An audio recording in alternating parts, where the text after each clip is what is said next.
Water and nutrients in general become a very important part of the surgeon's life because when someone has a disorder of the gut, they can't take normal oral nutrition. So that started back 40 years ago when I was a surgical resident. It became increasingly important to me when I got involved in the Rwanda discussion. Rwanda was a major problem in Western Africa where we had the Hutus and the Tutsis killing each other, and we ended up with hundreds of thousands of people near a lake in Rwanda.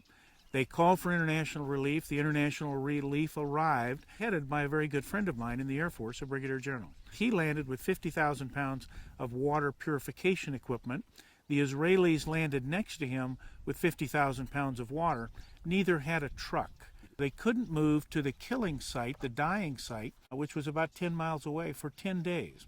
During that time, some 10,000 people had died a day from lack of water. So they figured that single problem of transporting water costs 100,000 lives that could have been salvaged by proper water response.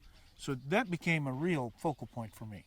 As you look at any disaster situation, what you have to worry about is how to get water to them, how to get food to them. Food becomes less important because the human body can tolerate 40 days with no food. We know that from the Irish hunger strikers of the late 1970s, but water is a whole different matter.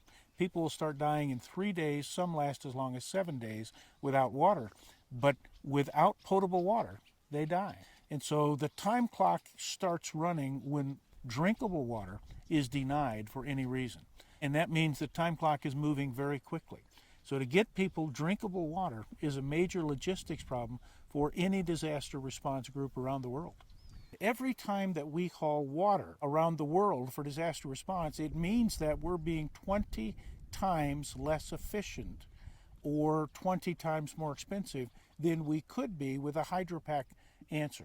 A hydropack with no water, with a self-contained system that literally is 1/20th of the weight and cube of moving water, becomes the most cost-efficient, easiest to use system to include that final mile. The final mile is the most difficult part of a disaster scenario.